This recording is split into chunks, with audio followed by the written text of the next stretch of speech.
Okay, everybody, we have a corner on the floor. Sorry about that. I would have done that sooner if I'd known it was going to happen like that. Went from 10% to 7 to nothing in like 2 minutes. We're plugged in now, so I'm stuck in the corner, but I will stand up and point the camera like I need to. They just called recess. I think we're on a 5 or 10 minute break. Something like that, right? Yeah. Fine, thank you. And then we will find a new place to be. I'm going to leave it run, and I have got to find a little girl's room. I'll be back. I'll try and find it. I can set it here. Let's see how much this irritates people. I don't know.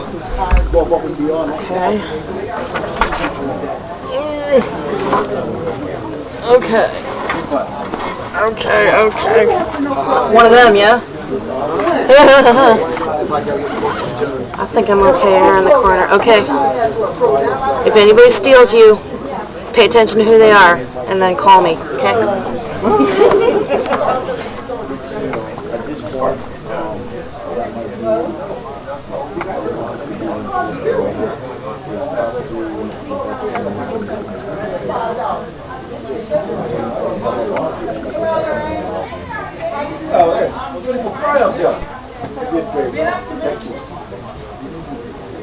You too, sir. Yeah, you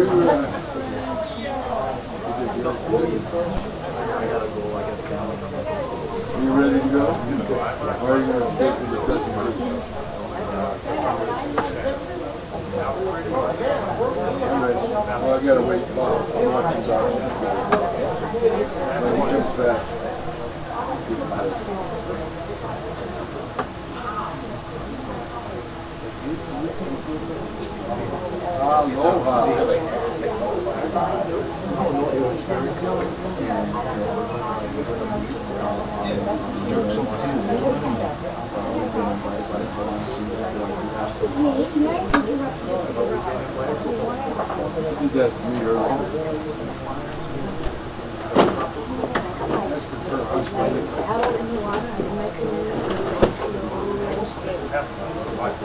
I'm getting my AARP card. Getting older, radios coming in. The more that I have to training them now, style.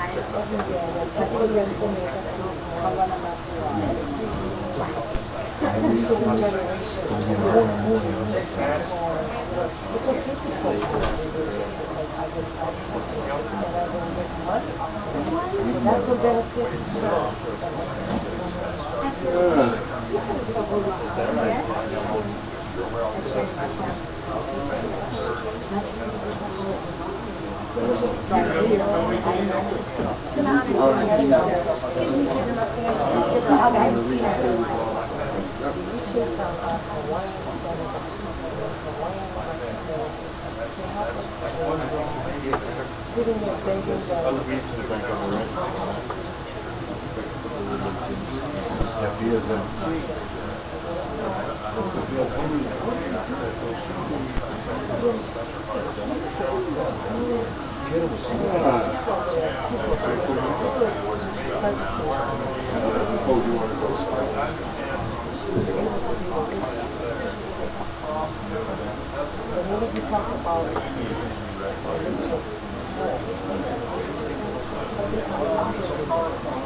It's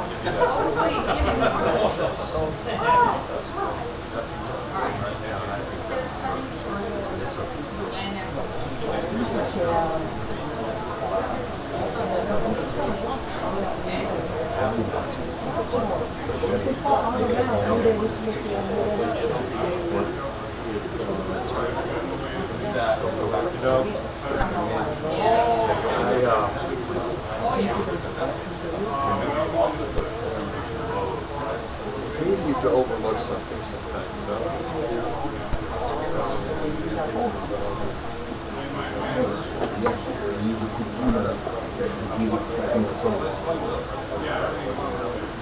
It's okay. Maybe it's reality. Oh yeah, that's bad. Church office is simple. I know, that's the point. You got it. You're absolutely right. All over it, excuse me expression, all over it like stealing shit. But I've come to realize that what's happening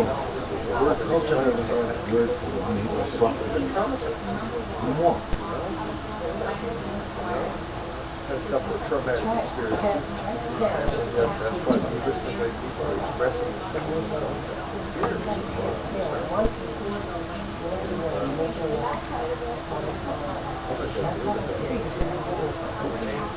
yeah.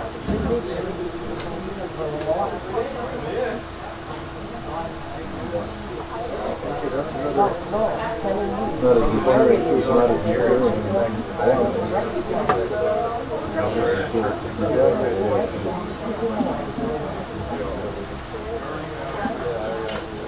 so I get all the best financial. Don't see many in my size. Actually, I think I don't even know myself. The only one that keeps them on paper. You got a triple at least. Well, I keep an eye out for it. I'm always filtering through them.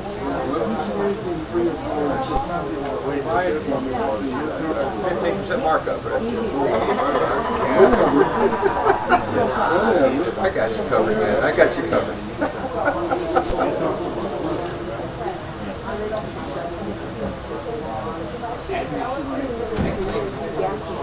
I think I shall. A little thing I did this time that I tried to do sometime. Everybody else is These guys could say, get talking Trump and all anything about the highway. You got me on your mind then. So long as we make him money, everything else is fine. Again, we'll come back to this. In my knowledge of the language, there is no word for money. There is no word for money. Okay, yeah, all right. Based on achieving money. That's why you probably have to pay for these freaking provisions. If you will, send me that email. Such a Form and you want a copy. What your obligation would be for it wasn't getting paid. You probably have more than just yourself. And some of these guys that come back to mind, You know what we call that? Elizabeth came up with that because we are our children and relationship. That's what marriage is, and they thought about that. That's okay. I called mine my daughter outlaw. Your daughter outlaw. Your daughter. And then they went and got married and spoiled it. Yeah, there you go. Fix that up.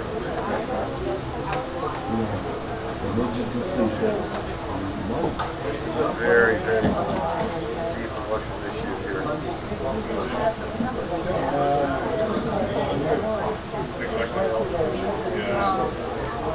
Funny how that is. I got to play with Hunter 2 times a day. That's part of it. That's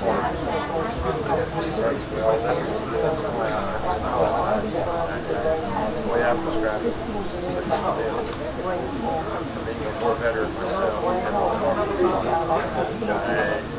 look people in the eye.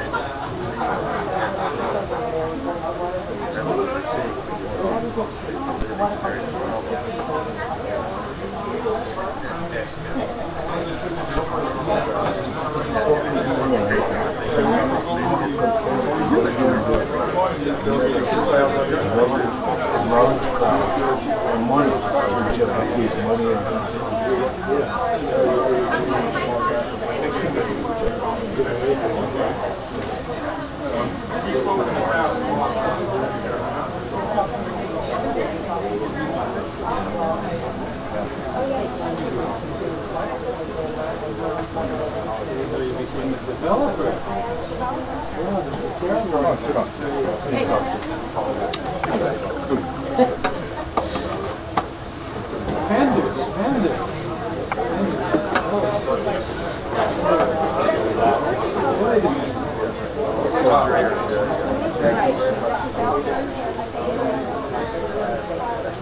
we're going to reconvene the meeting at this time.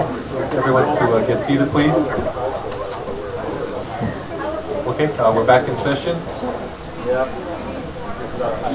We have 4 council members present. Let me introduce the council members. To my far right is Mr. Ikeda. Next to him is Ms. Ford. Mr. Hoffman's next to me, and Mr. Pilago is present in Kona. Good morning.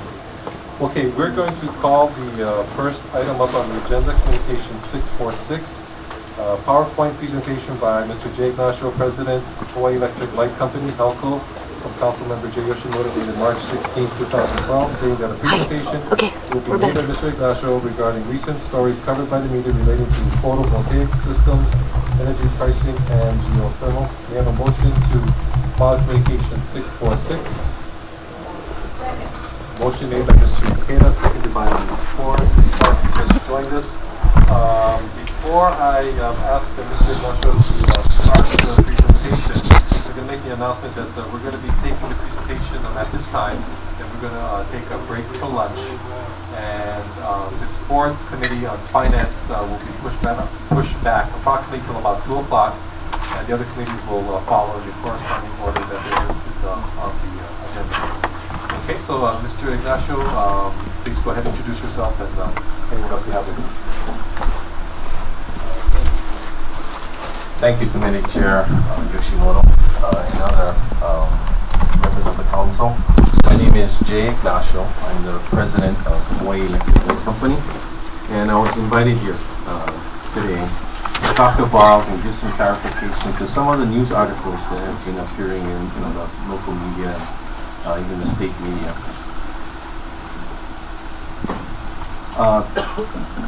We reviewed the articles and we summarized 3 basic areas. A lot of attention recently on photovoltaic energy, and then electric rates, and recently we ourselves have announced a request for proposal process for geothermal energy, and that was in the news recently as well. And then we can give an update on what we're doing with respect to clean energy. A lot of news discussion with respect to photovoltaic energy. Most of it are smaller systems that are going in on customers, either residential or businesses. Most of them are installed on the roofs. There's 3 basic programs that customers participate in. One is net energy metering, or NEM. The other is feed-in tariff, and the other SIA is called Standard Interconnection Agreement. Net energy metering basically is customers are allowed to spin their meters backwards, essentially, where while they have periods of low use, they're actually putting energy into the system, and they actually get revenue based on full retail rates. And then when they have periods of high use but low energy production at night, then they actually can spin the meter forward. So essentially they pay the net of the energy produced versus the energy used. It's a very attractive program, a very popular program right now. A second option is feed-in tariff, where these are for customers that anticipate that they're going to produce more energy than they use. So in those particular cases, we have a standard rate which we pay them for the energy that we purchase from them. That's called a feed-in tariff. That's a second option. And then there are actually customers who do not anticipate to ever put energy back into the system. Most of the photovoltaic energy that they produce is used by themselves. So these are typically businesses that have larger loads and anticipate that during the day they'll subsidize their energy by producing it on their own, but they don't anticipate actually putting a net output to the system. In those cases, even if they don't put a net output to the system, they need to come to us and work out a standard interconnection agreement, and that's what SIA is. These programs have become very popular. Combination of two things. One is the rise in oil prices has increased prices, electricity prices, and the second thing is production costs for photovoltaic panels have gone down. That combination has made this program very popular, and what this chart shows is the increase in the number of installations that we have interconnected onto our system now. And you can see on the far right of the chart, in 2011 we had over 1,600 systems put in, interconnected into our system, whereas back in 2001 we only had 6 total systems. So it's a very popular program. What is happening is with the increased popularity, there is more and more circuits, areas or neighborhoods where you have higher penetrations of photovoltaic installations. A standard that is used through the industry is that when a circuit reaches 15%, where 15% of the users in the neighborhood have a photovoltaic system, we then need to do detailed studies to ensure that our grid works properly in serving our customers. This chart shows the popularity and where we rank in the nation. Hawaii Electric Light Company, when you look at watts per customer, we're actually ranked 4th in the nation right now. For the last 4 or 5 years, we've received awards from Solar Power Association, being the top 10 in the last 4 or 5 years.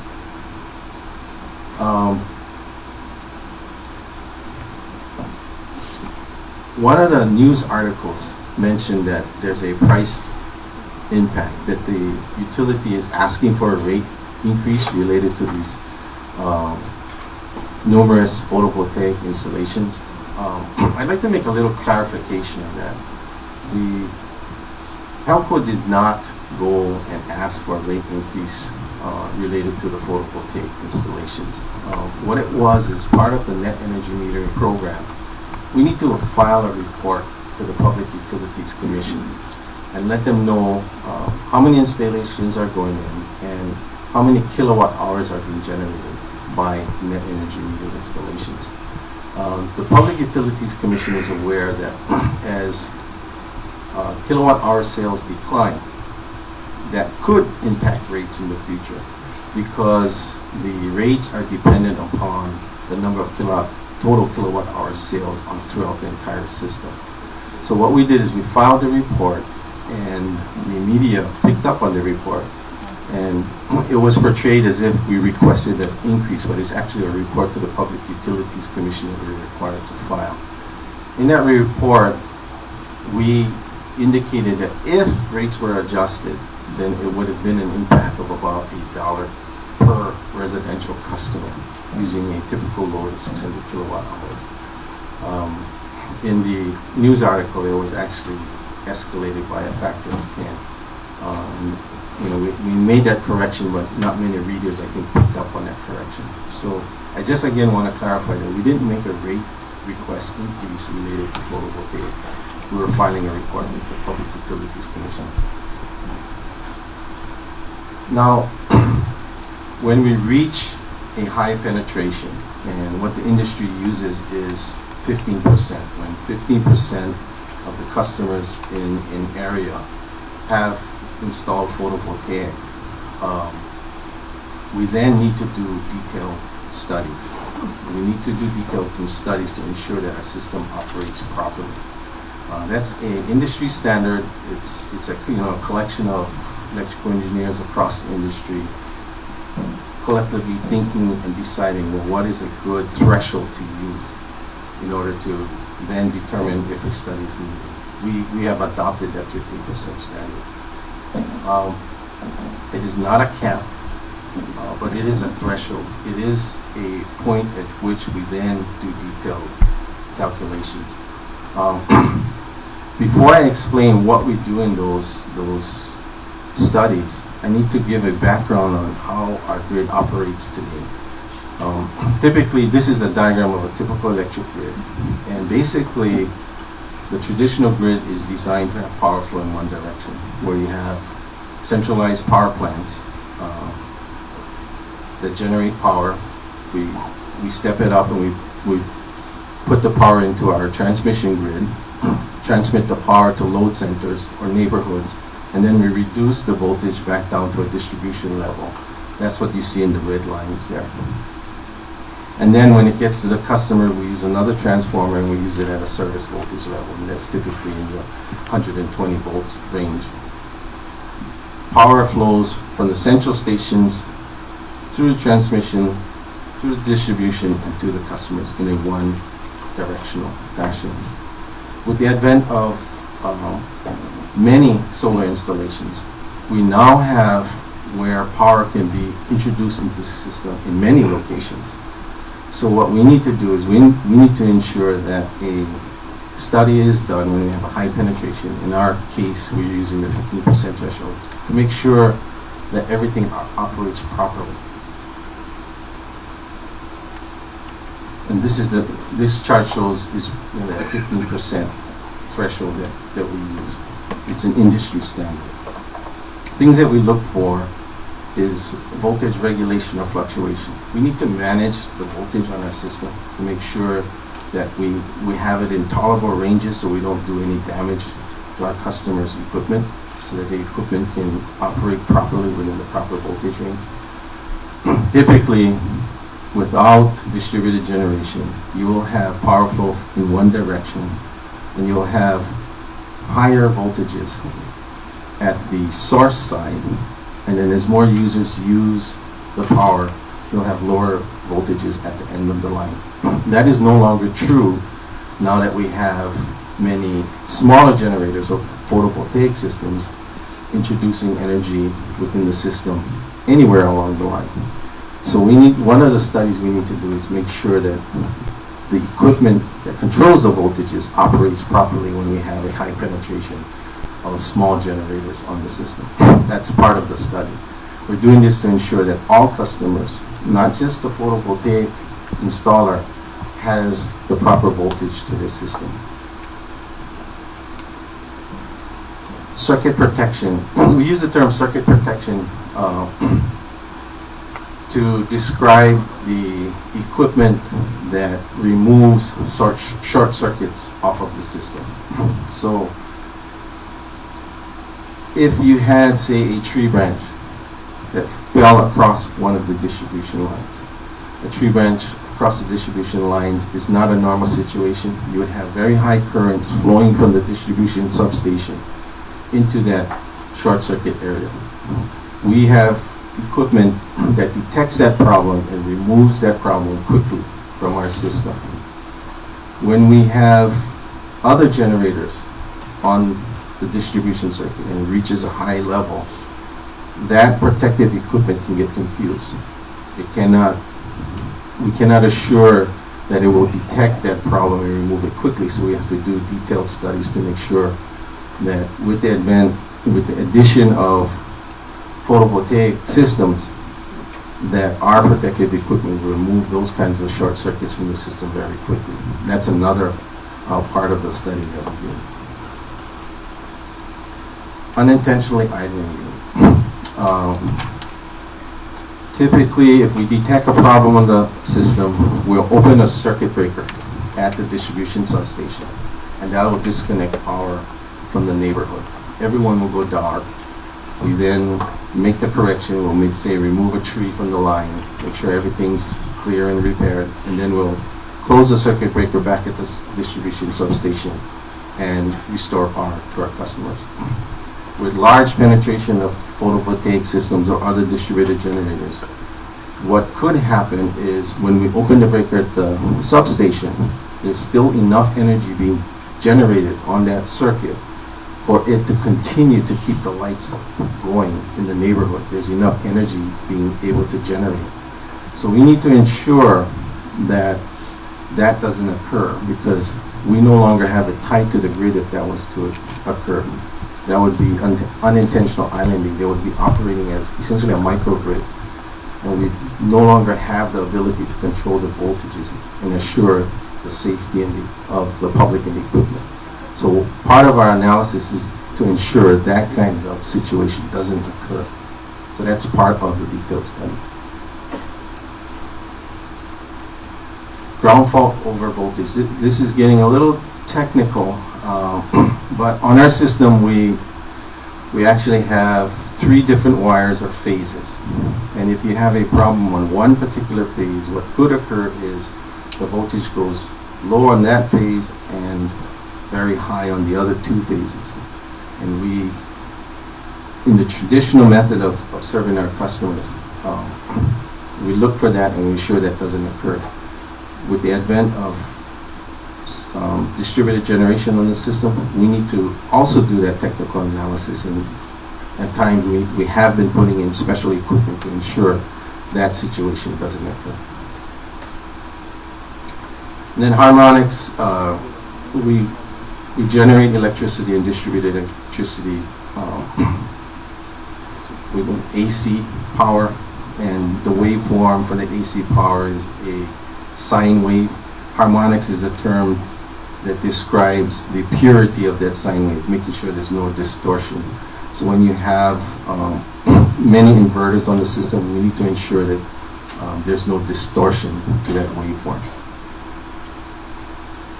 So those are the things we're looking at. And when a customer comes in, they want to put in a photovoltaic system, and we're already at that 15% threshold, we need to do those studies. And oftentimes, when we trigger that threshold, that is referred to a cap.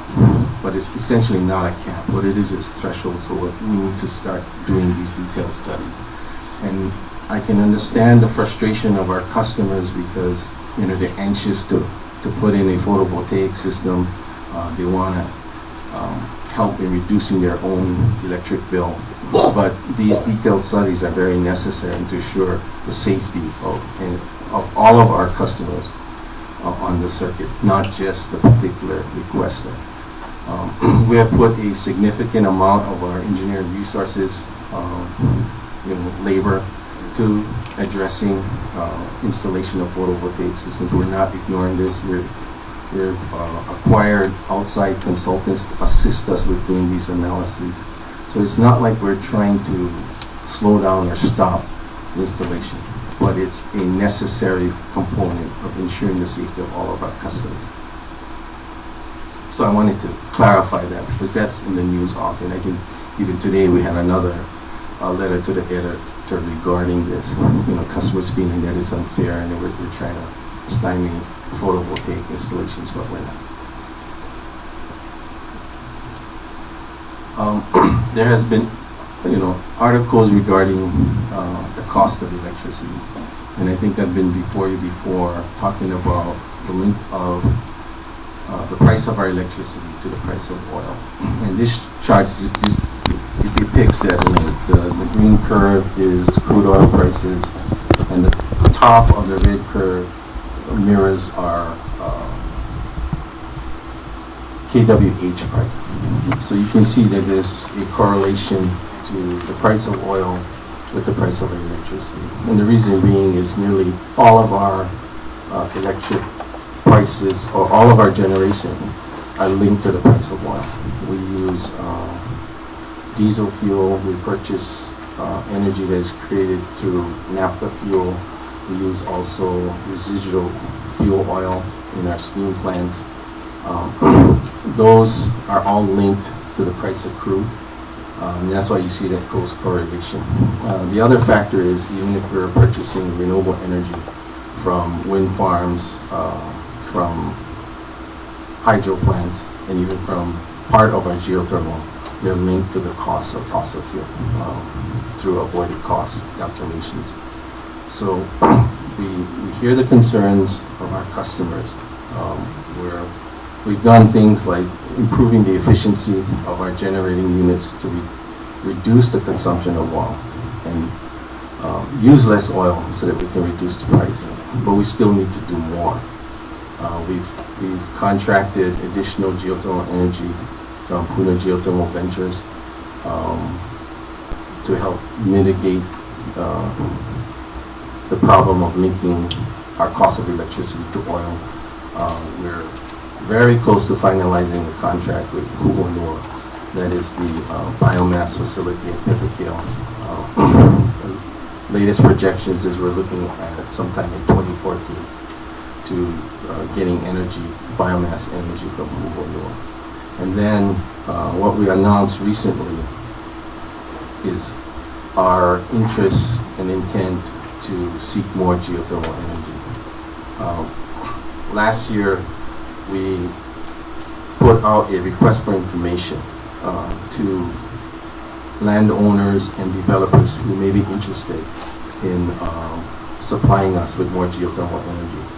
Based on that request for information, we evaluated all the responses. We decided that we want to pursue a request for proposal, actually get proposals from geothermal developers to add more geothermal energy. So on March 16th of this year, we filed a letter with the Public Utilities Commission requesting that they open a docket case basically before them so that we can create the specifications for this request for proposal, work with the Public Utilities Commission, Consumer Advocate, and whoever the Public Utilities Commission decides should be parties to this docket, and develop the specifications on a geothermal project to add on to our system.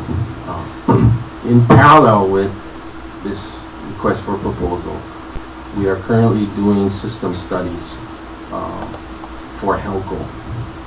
We're looking at how are we going to add a large amount of geothermal, up to 50 megawatts, onto our system, since we already have sufficient capacity.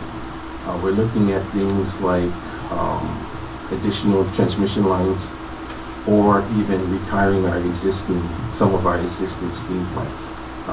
This would be actually a pretty bold move on HELCO's part, since our steam plants are the units that provide the stability and grid management services for our system.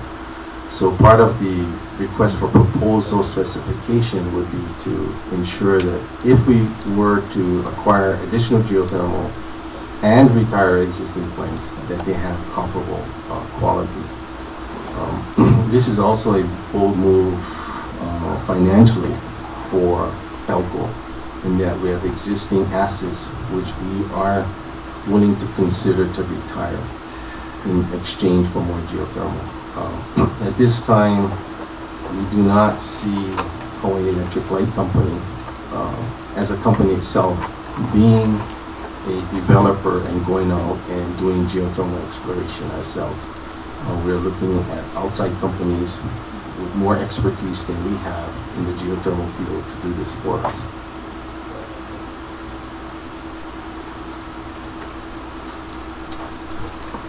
The clean energy goals for HELCO is still 40% renewable energy. We are well on our way to meeting those goals. I described some of the projects that we're already working on or have in place. We have 2 wind farms on island which we purchase energy from. We have Puna Geothermal Ventures, and this chart that shows 30 megawatts, but they're already at 38 megawatts. We have a contract with them for 38 megawatts. We have our own hydro units as well as an independent power producer along the Guadalupe River.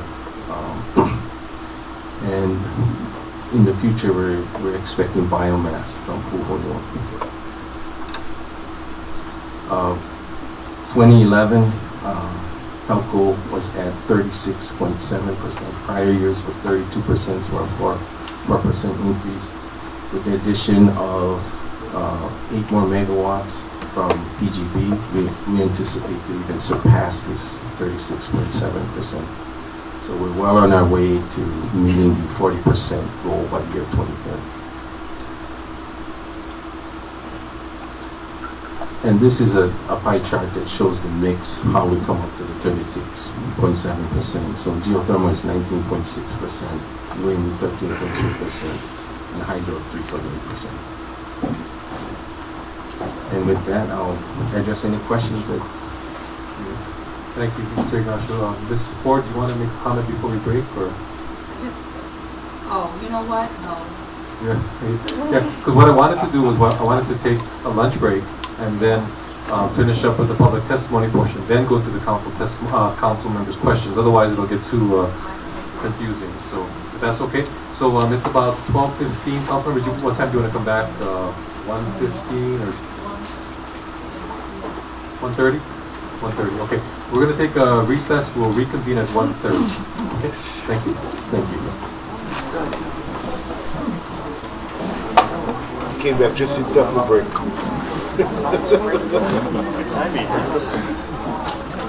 Great metal. Oh, yeah.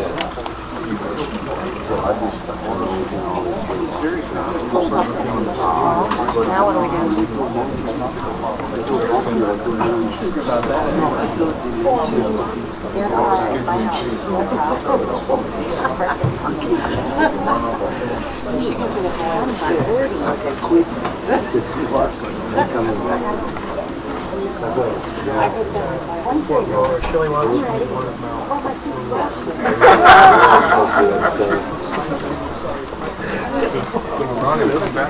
Okay. Thanks. Okay. All right.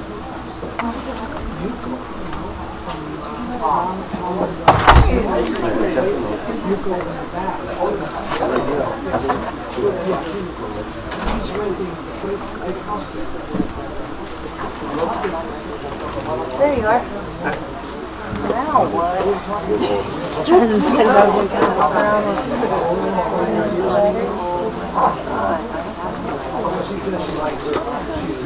Boiler eggs. No.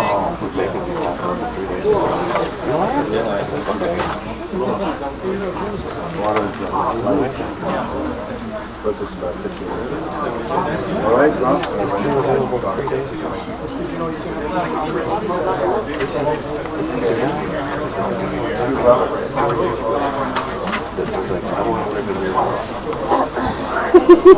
Come on out. We're taking invitees.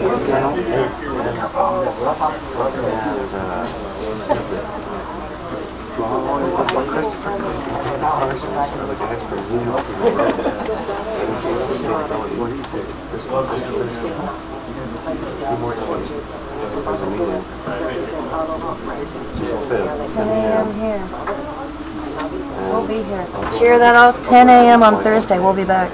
That's Hawaii time, of course. I'll go ahead and apply for it. She says it might take 60 90 days to approve it, so. But then I'll be On board. planted. Occupy the energy, what is it? Personally. We're going to occupy the Energy Advisory Commission. And other things. Well, okay, viewers. I think it's going to be boring for like an hour 15. Fired. I think. You're fired. That's what it is. I am not Goofball, you're on the You're internet. Goofball. Okay, so this is what it looks like now. It's pretty empty. Kind of boring. I think. Want to say hi, Polika? No, he's not. He's distracted. I can shake his hand. It's lunch. What time are they reconvening? It's at 1:30, I think it said, yeah? Hour 15. So we got an hour. Okay, so we're going to power down internet for 1 hour. We will be back here. I talked to Same bat channel. Then I'll talk. I'll get my Please tune in. And I'm going to, I don't know, find a sandwich or something. development down the hall. Cool. Thanks, everybody. County Council put up this report. Back after lunch.